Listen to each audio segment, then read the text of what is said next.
Assalamualaikum warahmatullahi wabarakatuh. Selamat malam dan salam sejahtera bagi kita semua. Pada kesempatan kali ini, kami dari kelompok 11 kelas RD akan mempresentasikan hasil kerja kelompok kami dalam mata kuliah praktik rekayasa fondasi.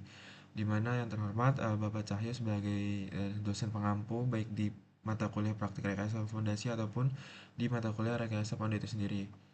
Ini nama makulnya adalah praktik rekayasa fondasi dengan kode mata kuliah itu SI25 strip 31048 dan kami dari kelompok 11 RD dan beranggotakan sebagai berikut. Ada yang pertama ada M Nafis Aditya dengan NIM 1222 10085, ada M Reza Firmansyah dengan NIM 123210140, dan yang ketiga saya sendiri yakni Nevin Geraldo Kosasi dengan NIM 123210143. Oke, next. Oke, ini pembahasannya adalah tentang analisis daya dukung dan penurunan pondasi dalam dengan studi kasus yang kita telah dapatkan dari data yang memang telah disampaikan gitu ataupun telah diinformasikan. Studi kasusnya adalah di titik kolom K1 dan K2 berdasarkan data CPT8, CPTU2, BH1, BH4 maaf, dan juga BH5. Oke, next. Oke, ini untuk bagian pendahuluan adalah ketika berbicara tentang rekayasa fondasi pastinya akan berbicara tentang tanah dan juga baik dari karakteristik, sifat dan juga perilaku mekanisnya. Jadi tanah adalah sebuah material yang terdiri dari agregat mineral padat, bahan organik yang telah melapuk serta zat cair dan juga gas yang mengisi ruang antar partikel yang juga berfungsi sebagai bahan bangunan sekaligus pendukung fondasi itu sendiri. Dalam rancangan ataupun dalam ingin mengetahui karakteristik dan juga sifat dari tanah itu sendiri, dilakukanlah penyelidikan tanah dengan menggunakan metode sondir, boring, SPT, CPT, dan lain hal sebagainya sebagai dasar penentuan jenis juga dimensi fondasi. Untuk pada kesempatan kali ini yakni fondasi dalam, hal-hal tersebut ada beberapa tujuan dan juga output yang ingin kita dapatkan, di mana tugas ini bertujuan agar mahasiswa mampu menghitung daya dukung dan penurunan fondasi dangkal maupun dalam. Dan studi kasus pada kali ini yaitu fondasi dalam, karena fondasi dangkal telah kita selesaikan di semester lalu ataupun di UTS sebelumnya. Lalu ada serta menganalisis negative skin friction ataupun NSF. Itu adalah gesekan ataupun gesekan selimut dari pondasi terhadap tanah itu sendiri. Lalu ada daya dukung pondasi pipa dalam kondisi plug ataupun unplug. Next, kenapa ini penting? Karena dalam merancang sebuah fondasi, baik itu fondasi dangkal maupun dalam, kita harus mengetahui fungsi dan juga mengetahui dasar-dasar apa dari tanah itu sendiri. Maka dari itu, fungsi dari tanah itu sebagai material bangunan sekaligus pendukung fondasi dari seluruh beban terstruktur di atasnya. Yang kedua itu penyelidikan tanah ini sebagai proses pengumpulan dan analisis data kondisi tanah untuk mengetahui karakteristik dan parameter tanah. Lalu yang metode yang kita gunakan pada kesempatan kali ini adalah dua, yang mana ada CPT dan juga SPT yang merupakan salah satu ataupun beberapa penyelidikan yang memang paling umum di Indonesia. CPT itu adalah Count Penetration Test ataupun sondir, dan SPT itu Standard Penetration Test, di mana CPT itu mengukur kici ataupun ujung konu, selalu juga FS ataupun hambatan selimut, dan juga menentukan kapasitas dukung tiang berdasarkan profil tanah yang sangat detail. Lalu ada SPT itu sendiri mencatatkan nilai NSPT ataupun tumbukan dari tiap interval kedalaman sebagai dasar perhitungan nantinya, dan juga memberikan kekuatan dan kepadatan lapisan tanah sebagai perhitungan juga dalam daya dukung fondasi seperti tiang panjang ataupun bore pile. Next, nah ini mungkin visualisasi ataupun ilustrasi dari kedua metode yang memang umum di Indonesia itu sendiri. Next, lalu ada masih dalam pendahuluan ketika berbicara tentang fondasi dalam, berarti ini adalah bisa dibilang adalah untuk ataupun diperuntukkan untuk bangunan-bangunan yang memang lantainya itu bisa dibilang lebih tinggi daripada dua ataupun tiga lantai gitu, bisa dibilang. Akan tetapi tidak semerta-merta ketika berbicara bangunan itu tinggi kita selalu langsung menjustifikasi untuk fondasi dalam. Akan tetapi tetap eh, menggunakan ataupun parameter yang paling inti dan juga parameter kuncinya adalah dari kedalaman tanah kerasnya itu sendiri, karena Itu tadi kita membutuhkan dari data-data CPT, SPT maupun metode lainnya. Maka dari itu, fondasi ini adalah merupakan solusi struktur yang memang digunakan apabila tanah keras berada di kedalaman yang tidak dapat dijangkau, maka fondasi dangkal dan juga bangunan memikul yang sangat besar seperti gedung bertingkat ataupun jembatan sebagai penopang lah dari beban struktur di atasnya menuju fondasi, dan dalam hal ini fondasi dalam. Oke, daya dukung fondasi dalam ini adalah kemampuan tiang dalam menyalurkan beban ke lapisan tanah keras melalui tahanan ujun ataupun end bearing dan tahanan selimut ataupun skin friction. Lalu faktor apa saja yang mempengaruhi daya dukung itu sendiri? Ada kedalaman tiang, diameter tiang, lalu jenis dan kekuatan lapisan tanah, dan juga posisi muka air tanah ataupun MAT. Lalu ada juga perencanaan fondasi dalam bisa menjamin kestabilan struktur dalam jangka panjang karena kita itu juga akan menghitung negatif skin crack friction, NSF ataupun penurunan ataupun akibat penurunan tanah di sekitar tiang. Next. Nah, ini adalah rumusan masalah yang akan kita bahas. Yang pertama mengenai analisis dalam penggunaan data penyelidikan tanah yang telah nanti kita dapatkan baik dari SPT dari tiap-tiap titik yang ada maupun CPT dari tiap titik yang data yang didapatkan. Lalu ada kedua fokus pada perencanaan pada fondasi dangkal. eh, Mungkin ini masih salah, akan tetapi akan kami perbaiki diksinya karena eh, korelasinya akan sangat penting dalam merancang fondasi dangkal maupun melanjut ke fondasi dalam. Lalu ada analisis daya dukung dan penurunan pada titik kolom. Lalu ada perhitungan kapasitas daya dukung ultimate dan juga menggunakan Zagi dan Meyerhof. Lalu yang kelima itu perhitungan penurunan dibatasi oleh penurunan segera tanpa menghitungkan penurunan sekunder. Next, ini adalah maksud dan tujuannya. Ada 6, yaitu menginterpretasi dari data yang kita dapat, menginterpretasi data melalui korelasi tanah, lalu juga penurunannya, daya dukung di fondasi dalam, NSF, lalu juga daya dukung fondasi, dan juga menghitung daya dukung fondasi IPA baik dalam keadaan plug ataupun unplug. Next, ini adalah tujuan yang kita bahas dalam kegiatan ataupun dalam tugas praktik rekayasa fondasi. Yang pertama menentukan profil ataupun stratigrafi, lalu juga ada menghitung dan menganalisis kapasitas daya dukung, mengevaluasi sensitivitas dari daya dukung tersebut, lalu memprediksi besarnya penurunan elastik, dan juga memberikan justifikasi teknis dalam kelayakan dimensi dan kedalaman fondasi itu sendiri. Next, ini adalah ruang lingkupnya. Nanti kita diberikan sebuah data yang memang telah tersedia, akan dibacakan ataupun menggunakan dua metode baik dari CPT maupun SPT dari titik CPT 8, CPT U2, dan juga kalau untuk SPT itu dari BH4 dan BH5.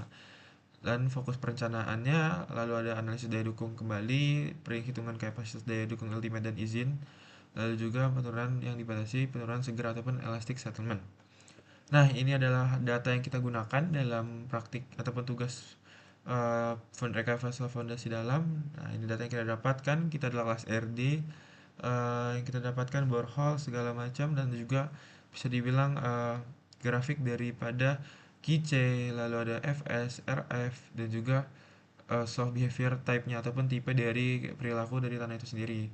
Lalu juga nanti ada SBT chart, di mana SBT chart ini bisa kita klasifikasikan lah dari tiap-tiap posisi yang memang nanti kita baca dari grafik yang ada.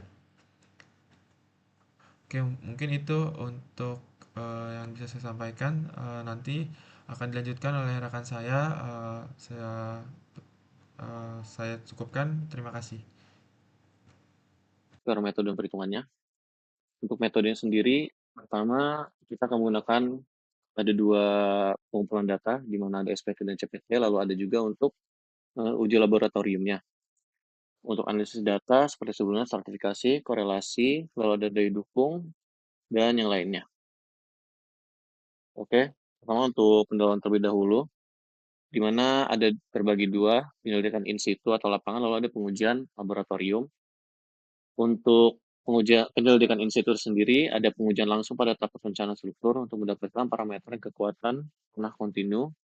Yang pertama ada SPT, adalah untuk mengukur resistensi pukulan dinamis atau NSPT yang dikoreksi ke efisiensi 60% menjadi N60. Lalu ada cone penetration test atau CPT, di mana ini berupaya untuk mencari nilai tekanan ujung konus atau kice dan gesekan selimut FS. Lalu ada pengujian laboratorium di mana ini untuk memvalidasi, klasifikasi, dan juga sifat mekanis tanah dengan menggunakan contoh tanah terganggu atau disturbed dan tak terganggu atau undisturbed. Yang pertama kita akan mendapatkan indeks properties di mana ini ada kadar air alami, berat jenis, GS, dan Atterberg limits. Lalu ada juga engineering properties di mana ini adalah kuat geser tanah kondisi undrain atau CU dan untuk drainnya. Lalu kita bisa dilihat di sini adalah untuk hasil penyelidikan tanah sendiri. Yang pertama ada data standard penetration test atau SPT untuk BH04 dan 05 di mana yang pertama itu BH04 sendiri dari kedalaman 0 sampai dengan 20 untuk lapisan pertamanya yaitu adalah lana berlempung dengan mengkonsiderasi artinya ground water levelnya di 2 meter. Lalu untuk konsistensi yang pertama adalah stiff. Lalu dari tanah 1,5 sampai dengan kedalaman 20 meter itu bersifat pasir, di mana untuk konsistensinya sendiri dari 1,5 sampai dengan 20 adalah berturut-turut lurus, lalu diikuti dengan medium dense sampai paling bawahnya. Lalu untuk BH05, di mana dari kedalaman 0 sampai 30, yang pertama ada 0 sampai 1,5 meter yaitu lempung berlanau, di mana untuk lempung lanau ini sendiri tergolong dalam konsistensi stiff. Lalu untuk 1,5 sampai dengan 30 meter ke bawah yaitu dalam golongan pasir, di mana untuk main soilnya rata-rata adalah pasir dengan add soil ada beberapa yang memiliki add soil yaitu lanau dengan konsistensi yang beragam, memiliki dua macam yaitu medium dense lalu ada juga loose. Lalu untuk data CPT sendiri atau concentration test ada CPT 8 dan untuk CPT 2. Yang pertama adalah untuk CPT 2 itu 0 sampai 6,4-nya. Yang pertama, lapisan pertama itu pasir 0 sampai 2, lalu ada lanau lempung dari kedalaman 2 sampai dengan 4 meter, lalu ada pasir lempung dari kedalaman 4 sampai dengan 6, lalu ada pasir di bagian terakhir. Untuk konsistensinya sendiri beragam dari soft sampai dengan medium, loose, stiff, lalu ada dense dan juga untuk yang paling keras itu very dense. Untuk CPT 8 itu sendiri bisa dilihat dari kedalaman 0 sampai dengan 11,5 meter. Paling atas sendiri itu adalah lanau lempung dengan konsistensi yang beragam dari golongan soft sampai dengan medium, lalu ada stiff, firm, dan very stiff, lalu ada lempung berpasir untuk dari kedalaman 3 sampai dengan 6,5. Lempung berpasir ini sendiri memiliki konsistensi yang memiliki dua macam, yaitu firm dan stiff. Lalu untuk pasir dari kedalaman 6,5 sampai dengan 11,5. Dari 6,5 sampai dengan 11,5 ini penuh dengan pasir dengan konsistensi yang beragam, yaitu dense, medium, very dense.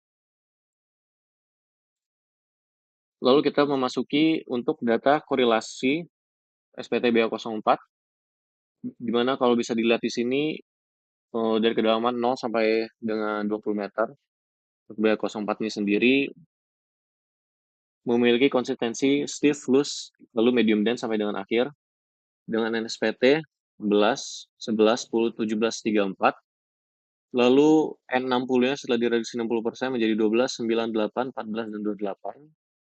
Dengan CU berada di lana berlempung, yaitu 72 Newton per meter persegi. Lalu CXN 7,2, dan untuk CN 1,46, 1,1, 1, 0,8, dan 0,7. Lanjut, untuk angka Poisson-nya sendiri, kita mengambil berdasarkan jenis tanah yang kita gunakan, dan mengkonsiderasikan juga konsistensi yang ada. Secara berturut-turut adalah 0,2, 0,15, 0,25, 0,25, dan 0,25. Lalu untuk gamma efektifnya sendiri atau dengan efektifnya didapatkan dengan hasil yang pertama dari kedalaman 0 sampai 1,5 ada 7,19 km per meter pangkat 3. Lalu ada 10,19 km per meter pangkat 3. 10,19 km per meter pangkat 3. Lalu ada yang terakhir adalah 11,69 km per meter pangkat 3. Lalu ini adalah untuk SPT BH05, di mana kalau bisa dilihat juga untuk konsistensinya sendiri, yang paling atas ada lempung berlanau. Untuk konsistensinya pertama ada stiff, medium dense, loose, lalu medium dense sampai dengan kedalaman terakhir. Dan bisa dilihat untuk NSPT sendiri berjumlah 11, 11, 10, 24, 16, dan 14. Setelah direduksi 60% menjadi 9, 9, 8, 20, 13, dan 12. Lalu untuk angka puasan sendiri, seperti yang sebelumnya sudah disesuaikan dengan jenis tanah dan juga untuk konsistensinya. Lalu dengan rata-rata kurang lebih sama, yaitu 7,19 km per meter persegi, 10,19 km per meter persegi, lalu 11,69 km per meter persegi. Lalu ini bisa dilihat untuk data korelasi untuk CT8 dan 2, di mana untuk data korelasi ini kita mendapatkan QC-nya, QC yang berjumlah 7.000, lalu dengan modulus elastisitas dari pasir lempung ini sendiri untuk CPT2 sebesar 15.000 km per meter kuadrat. Lalu untuk lapisan kedua itu Lanau Lempung dengan sebesar 3.000 km per meter kuadrat. Lalu untuk lapisan pasir lempung yaitu 15.000 km per meter kuadrat. Dan yang terakhir adalah lapisan pasir dengan besaran 75.000 km per meter kuadrat. Lalu kita ke bawahnya untuk CPT8 sendiri yang terdiri atas 3 lapisan yaitu Lanau Lempung, lempung berpasir, dan juga pasir. Kita mendapatkan modulus elastisitas untuk 3 lapisan ini. Yang pertama ada 3.000 kN per meter kuadrat, lalu ada 35.000 kN per meter kuadrat, lalu yang terakhir 75 kN per meter kuadrat. Berikut adalah hasil analisis dan stratifikasi dari keempat data lapangan yang kita dapatkan. Lalu kita lanjut untuk perhitungan KIP BH4, di mana untuk KIP ini sendiri adalah daya dukung aksial yang merupakan parameter utama untuk menentukan kemampuan satu tiang fondasi.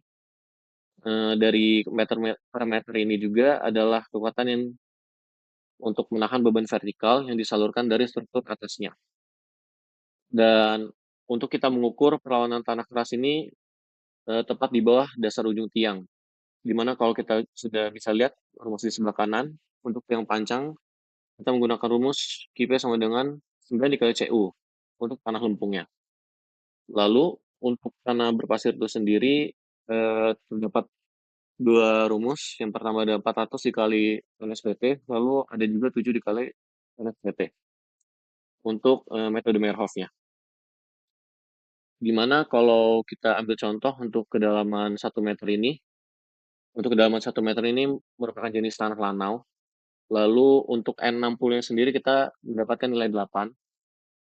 Nah, untuk nilai 8 ini mendapatkan juga ada NSPT 14. Lalu CU-nya bisa dilihat di sini 48. Untuk mencari KIP-nya sendiri kita menggunakan rumus yang pertama, 9 dikali dengan CU.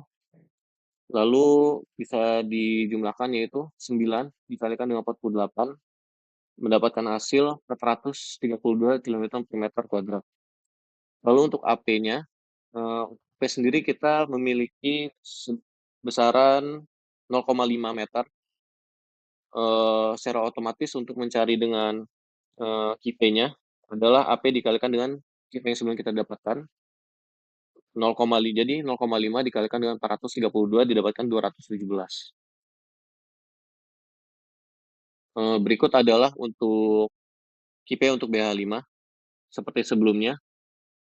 Untuk lapisan pertama adalah lempung dengan N68, NSPT berjumlah 15. Lalu kita menggunakan rumus yang pertama, 9 dikalikan dengan CU, seperti sebelumnya, 9 dikalikan 48, didapatkan hasil 432. Lalu untuk mencari KIP besarnya, menggunakan AP dikalikan dengan KIP atau kencangnya, seperti sebelumnya adalah 0,5 dikalikan dengan 432 dengan hasil 217. Lalu kita masuk kepada perhitungan daya dukung aksial selimut, di mana daya dukung aksial selimut ini adalah gaya perlawanan yang akan dihasilkan melalui gesekan atau friction, ataupun adhesion atau pelekatan. untuk permukaan kulit atau selimut tiang dengan massa tanah yang bersentuhan di sepanjang batang tiang tersebut. Untuk QS sendiri memiliki rumus yaitu T dikalikan dengan P dikalikan dengan delta H. Dengan melihat T untuk tiang panjang dan juga P untuk tiang panjang. Lalu untuk QS-nya sendiri bisa dilihat untuk kedalaman pertama mendapatkan QS kumulatif sebesar 120,6 kN, di mana itu didapatkan dari yang sebelumnya, di mana lapisan pertama adalah lanau dengan CU 48 kN per meter kuadrat. Lalu untuk alfanya kita menggunakan 1, kita akan menghitung T, yaitu ada CU dikalikan dengan alfa. Untuk T itu sendiri didapatkan hasil 48 dikalikan dengan 1, untuk 48 kN per meter kuadrat. Lalu untuk mencari QS ini sendiri, adalah rumusnya yang tadi sebelumnya, T dikalikan dengan P, lalu dikalikan dengan delta H. Untuk T-nya sendiri sebelumnya kita dapat 48, dengan P kita menggunakan 2,51 meter, lalu dikalikan dengan delta H, perbedaan ketinggian yaitu 1 meter, didapatkan hasil 120,6 kilonewton.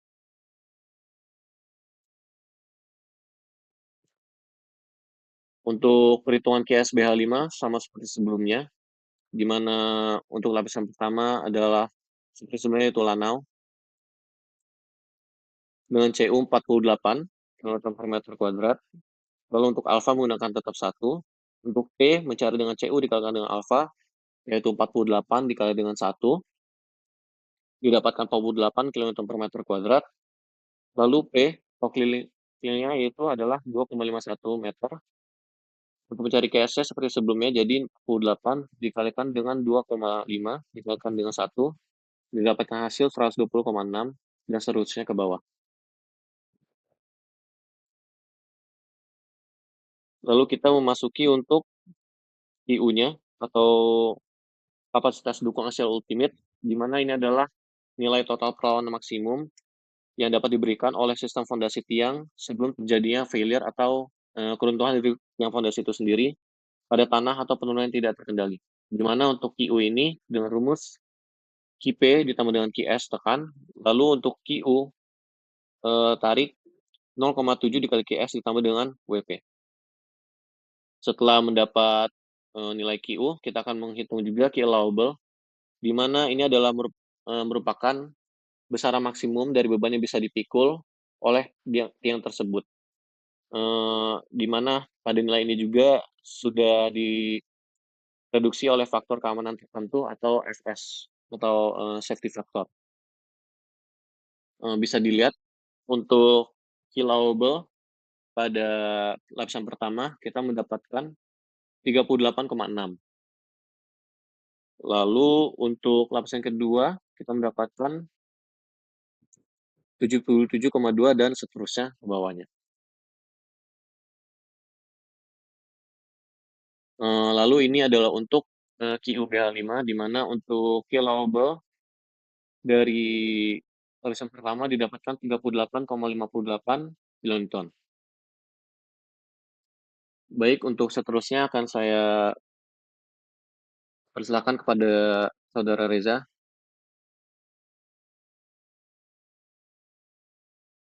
Berikut merupakan hasil analisis stratifikasi tanah. Selanjutnya ada hasil analisis di mana parameter tanah perancangan K1 dan K2 mendapatkan nilai kedalaman lapisan desain, kohesi, sudut geser, modulus elastisitas, hidrodensat, kemudian angka Poisson seperti pada gambar berikut. Selanjutnya ada data SPT yakni lapisan perancangan, di mana ada beberapa parameter yakni kedalaman lapisan desain, NSPT, kohesi, nilai modulus elastisitas, dan yedra juga dan yedra ataupun yesat. Nilai-nilainya seperti berikut. Selanjutnya ada dimensi fondasi dan data pembebanan, di mana dimensi fondasi yang direncanakan yakni yang pertama ada parameter B kali R pada CPT dan B kali R pada SPT, kemudian DF yakni kedalaman, MAT, kemudian SF. Nilai-nilainya seperti berikut. Pada K1 yakni parameter B dikali L pada CPT dengan nilai 1 kali 1,5 meter dan pada K2 1 kali 1,5 meter. dan pada SPT yakni 1,8 dikali 2,5 meter, dan pada K2 yakni 1,8 dikali 0,5 meter, di mana kedalaman pada K1 K2 sama yakni 1 meter, dan MAT pada K1 dan K2 yakni minus 2,0 meter, dan safety faktornya yakni 3. Kemudian ada data pembebanan kolom, di mana kolom K1 dan kolom K2 memiliki nilai FZ yakni 1,1,614 dan pada K2 101,533, dan pada SPT pada K1 dan K2 yakni 111,614 dan pada K2 111,533, di mana nilai Fx pada K1 yakni minus 1,026 kN dan Fy pada K1 0,162 kN, dan pada nilai My pada K1 yakni 2,182 kN per meter.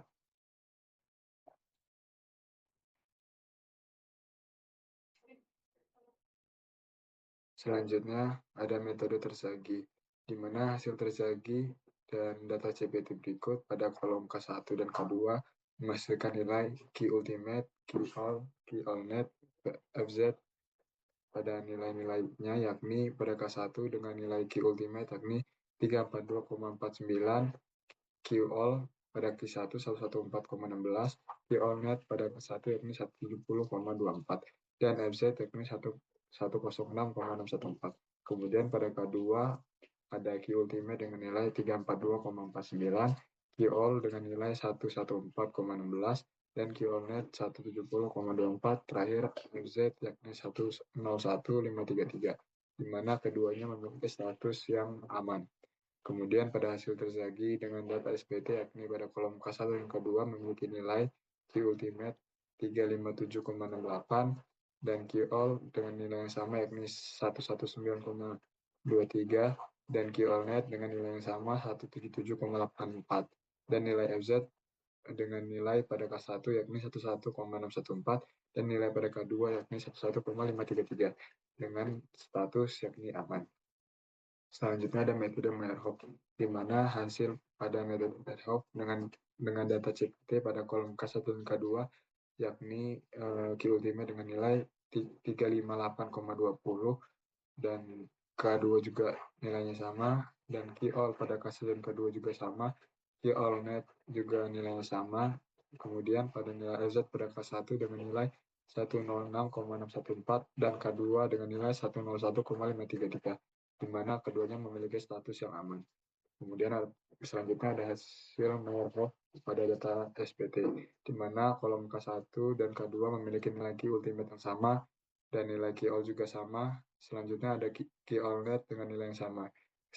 Kemudian nilai FZ pada K1 dengan nilai 111,614 dan nilai FZ pada K2 yakni 101,533 juga memiliki status yang aman. Berikut adalah rekapitulasi kapasitas daya dukung neto, di mana rekapitulasi kapasitas daya dukung neto ada beberapa metode yakni tersagi dan Meyerhof, dan data yang dicari yakni pada data CPT SPT, di mana nilai-nilainya seperti berikut. Kemudian ada nilai minimum Q all net yakni 170,24, nilai max FZ pada SPT yakni 11,6, dan rasio minimum Q all yakni 1,52, di mana semua metode memiliki status yang aman. Selanjutnya ada analisis penurunan pondasi K1 dan K2, yakni pada kolom K1 dengan SE total 19,52, SE total 38,13, dan S total 57,65, S izin 150,13 dengan status aman. Pada kolom K2 yakni SE total 17,27, SC total yakni 0, S total dengan 17,27, dan S izin yakni 150,17 dengan status yang aman. Berikut adalah nilai-nilai rekapitulasinya. Selanjutnya ada dimensi dan posisi pondasi, di mana dimensi final dengan ukuran B kali L pada kolom K1 yakni 800 kali 1000 mm dan K2 1000 kali 1200 mm, di mana memiliki kedalaman pada K1 yakni 1600 mm dan kedalaman pada K2 yakni 1600 mm, di mana masing-masing MAT-nya pada K1 dan K2 memiliki nilai 2000 mm dan SF yang sama yakni 3, di mana ada sketsa pada gambar berikut, yakni sketsa kedalaman ataupun jenis tanah dan posisi pada kolom K1 dan K2. Selanjutnya ada gambar di mana posisi K1 dan K2. Selanjutnya ada detail untuk fondasi dalam. Selanjutnya ada gambar di mana potongan lintang letak fondasi dalam. Kemudian yang terakhir adalah kesimpulan, di mana yang pertama adalah stratifikasi lapisan 0-2 meter yakni kohesif atau stop stiff, dan kedalaman 2-6 meter yaitu transisi pada loose medium, dan kedalaman lebih dari 6 meter yakni pasir padat, di mana sebagai lapisan pendukung utama dengan MAT 2 meter. Yang kedua yakni daya dukung. Seluruh hasil Terzaghi dan Merhoff pada data CPT dan SPT menunjukkan nilai K-all net lebih besar daripada FZ, di mana fluktuasi MAT tidak menyebabkan kegagalan. Pada nilai ketiga yakni pada penurunan K1 dengan nilai 57,65 mm lebih kecil daripada 150,13 mm, di mana dinyatakan aman. Dan penurunan pada K2 dengan nilai 17,27, di mana nilainya lebih kecil daripada 150,17 mm, juga dinyatakan aman. Dan pada poin nomor 4, yakni dimensi fondasi dengan fondasi K1 yakni 800 kali 1000 mm, dan pada K2 yakni 1000 kali 1200 mm, dengan kedalaman atau DF yakni 1600 mm, dan nilai safety factor yakni 3, yang dimana dinyatakan aman dan layak. Terima kasih berikut atas penjelasannya. Terima kasih. Berikut adalah penjelasan dari hasil perhitungan fondasi dalam dari kami. Saya ucapkan terima kasih.